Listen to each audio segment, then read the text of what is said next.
The roof was completely torn off of this barn. Old says it's worth $60,000 and has been in this family for generations. Look at some of the debris that's just on the floor here. Developers say they plan to break ground on this land behind me. And just to give you guys some perspective, these are the remnants of that tree. They're half my size. It looks like the end of a Jenga game with the remnants of the car that hit it sprinkled in. Here's that tree. I'm on Chavers Place, and they say it's a maple tree, and it split and just wreaked havoc on this neighborhood. And then when it fell, it ended up on this house over here that's now been tarped. You can see where this window was shattered in this vacant business. They're only seeing about 3,000 to 5,000 bushels, making this year's peach crop a poor contender. The RVs you're seeing right here sinking in this water used to be their homes.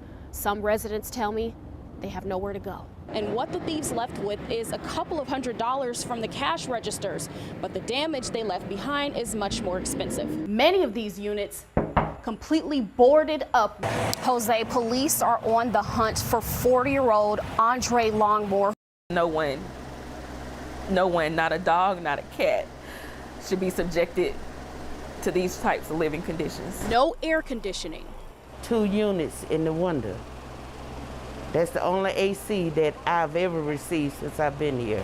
No hot water. You heat your water and then pour it in the tub. And for some tenants, no hope, especially after a fire. Fire started in this apartment in the back room. Caused the city to deem Jennifer Battle's building as unsafe to live. She was forced to leave abruptly with only the clothes on her back. Power company came out, took out all the meters, and told us that we had to vacate that day. Now she fears the rest of the complex will meet the same fate.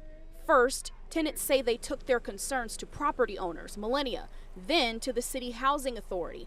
Finally, the problem made it to the city. A spokesperson for Griffin says code enforcement will join Millennia representatives Thursday for an inspection of all 80 units. We are fighting to have these slumlords held accountable. From rats to roaches and raw sewage, tenants have been complaining for months, but they don't want to leave because they have nowhere to go. I feel like I'm gonna be put out. The mere thought brings all 3 of these women to tears.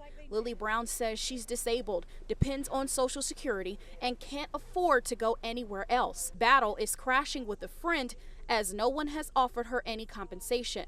Community advocate Dr. Roshunda Jones says there's a good chance officials will condemn all of the buildings. And to that, the residents say absolutely not. We're hoping and praying that they pass the front passes so they can build our community back. There are 2 sides to every story. But for one Clayton County couple, they feel Lovejoy police are getting the upper hand. The story starts exactly 2 weeks ago near the train tracks on Lovejoy Road, where a tractor trailer was stuck. Yes, ma'am. Amelia Nixon was pulled over by Lovejoy police. She was very irate about the situation. She started yelling and screaming at the officer. Stop talking to me crazy. Nixon admits that anxiety took over. Does it make it right? No, but him being a man of authority, where I was kind of fearful of my life. Because she says the officer screamed and yelled at her too.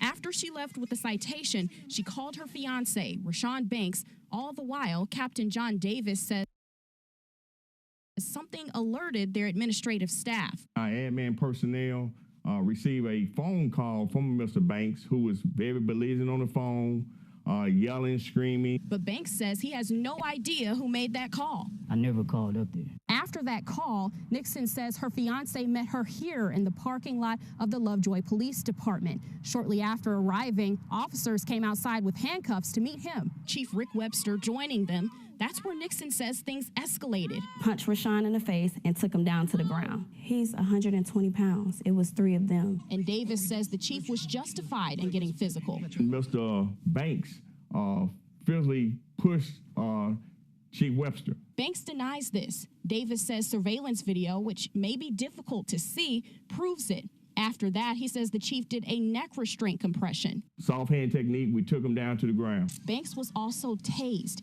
He says officers didn't make it clear why he was being arrested, nor why they needed to check his pockets. I was just trying to breathe and focus on staying alive. Banks faces obstruction and battery charges. He and his fiance are talking with lawyers about their options.